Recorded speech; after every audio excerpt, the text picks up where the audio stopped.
जय श्री राम। जैसा कि पिछले भाग में हमने देखा कि माता पार्वती के तप का बहुत ही सुखद अंत हुआ और हमने देखा कि माता सती के जाने के बाद भगवान शंकर को वैराग्य हो गया है। वे भगवान श्री राम जी का नाम जपते हुए भगवान श्री राम को अपने हृदय में धारण किए हुए पूरी पृथ्वी पर विचर रहे हैं। आइए देखें आगे क्या होता है। कतहु मुनि उपदेश ज्ञाना, कतहु राम गुण करहि बखाना, यद्यपि अकामत तदपि भगवाना,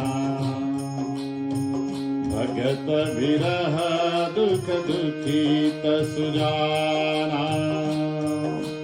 वे कहीं मुनियों को ज्ञान का उपदेश करते और कहीं श्री रामचंद्र जी के गुणों का वर्णन करते थे। यद्यपि सुजान शिव जी निष्काम हैं, तो भी वे भगवान अपनी भक्त सती के वियोग के दुख से दुखी हैं।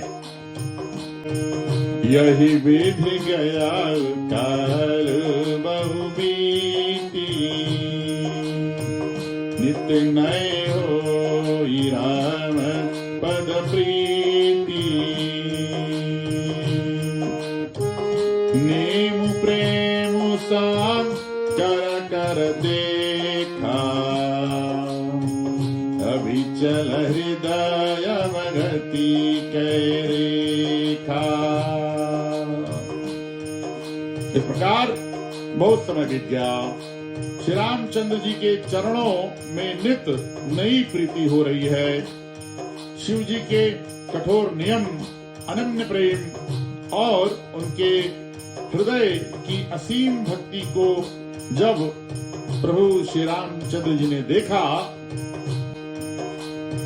प्रगटे राम कृतज्ञ कृपाला, रूपशील निधि तेज विशाला, बहु प्रकार करहि सराहा, तुम विनय व्रत को निर्वाहा।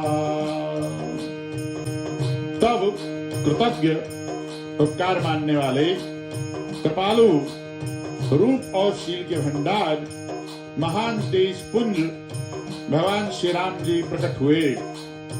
उन्होंने बहुत तरह से शिव जी की सराहना की और कहा कि आपके बिना ऐसा कठिन व्रत कौन निभा सकता है।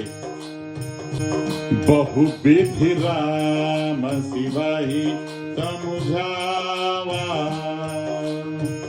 पार्वती कर जन्म सुनावा,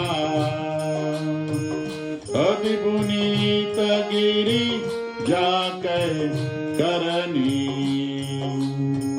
विस्तर सहित कृपा निधि वरनी। श्री रामचंद्र जी ने बहुत प्रकार से शिव जी को समझाया और पार्वती जी के जन्म के बारे में बताया।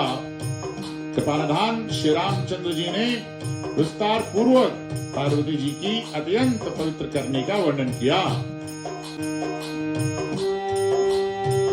अब विनती मम सुनाहु शिवा, जो मो पर निज नेहु, जाई विवाह सल जाहि, यह मोहि मांगे देहु।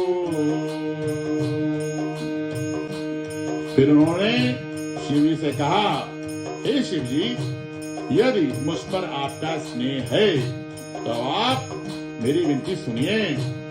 मुझे यह वचन दीजिए कि आप पार्वती जी के साथ विवाह करेंगे। जय श्री राम, जय श्री राम।